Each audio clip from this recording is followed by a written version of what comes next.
और मेरी एक ये ऑब्जर्वेशन है कि जब मैं स्कूल में पीरियड्स के बारे में डिस्कस करती हूँ तो इर्रेगुलरिटी ऑफ द पीरियड्स, जिसमें कि सबसे ज़्यादा कॉमन होता है पीसीओडी, वो स्कूल के बच्चों में बहुत कम पाया जाता है। 20s की एज में ये पॉलीसिस्टिक ओवेरियन डिजीज़ एकदम से इतना ज़्यादा क्यों कॉमन हो जाता है?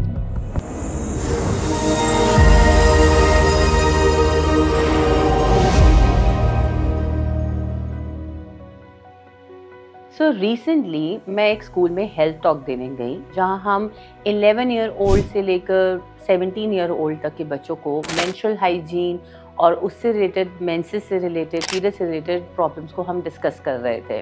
और मेरी एक ये ऑब्जर्वेशन है कि जब मैं स्कूल में पीरियड्स के बारे में डिस्कस करती हूँ तो इर्रेगुलरिटी ऑफ द पीरियड, जिसमें कि सबसे ज़्यादा कॉमन होता है पीसीओडी, वो स्कूल के बच्चों में बहुत कम पाया जाता है, या वो बहुत कम लोग बोलते हैं कि हमारे को हाँ इरेगुलर पीरियड्स है। जनरली फेयरली सबके ठीक ही हो रहे होते हैं। और यही मैं अगर अडल्ट पॉपुलेशन यानी कि लाइक लेट 30s या अर्ली 40s की बात करूँ तो उनमें भी periods problem related to PCOD इतना कॉमन नहीं है। सो ये ऑब्जर्वेशन है कि बच्चे अगर 20s की एज में ये पॉलीसिस्टिक ओवेरियन डिजीज़ एकदम से इतना ज़्यादा क्यों कॉमन हो जाता है। तो ये एक चीज़ है जो लाइफस्टाइल से रिलेटेड होती है। जब हम स्कूल में होते हैं, जनरली पेरेंट्स हमारे साथ होते हैं, तो हमारा एक टाइम पे सोना सेट होता है, टाइम पे उठना सेट होता है, तो हम अपनी सर्केडियन रिदम से कनेक्टेड रहते हैं। स्कूल में हम अपने टिफ़िन खा रहे होते हैं, मोस्टली घर का खाना जो फ्रेशली मेड खाना है वो खाते हैं। एक्सरसाइज कर रहे होते हैं स्कूल में, जनरली हम स्टेयर्स यूज़ करते हैं, तो पूरा दिन हम फिजिकली एक्टिव रहते हैं।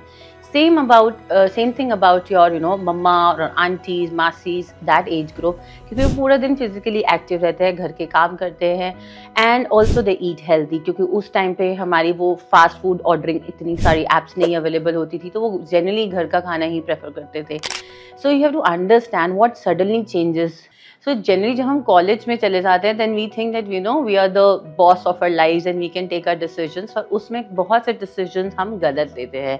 हम 2 बजे 3 बजे नेटफ्लिक्स लगाया, and then we are ordering कुछ भी, बे टाइम ऑर्डर कर रहे हैं, भूख नहीं है तो भी ऑर्डर कर रहे हैं, पार्टी कर रहे हैं, then getting up late in the morning, पूरा रूटीन हम गड़बड़ करते हैं। सो बेसिकली इस सबसे क्या होता है, आपकी ovaries they take the brunt of your lifestyle imbalance. So you have to understand that polycystic ovarian disease is a lifestyle disorder. So इसमें आप वही करो जो आपके पेरेंट्स करते थे या जो आप स्कूल में करते थे, कि eat healthy, stay healthy and keep exercising and follow your circadian rhythm. Thank you.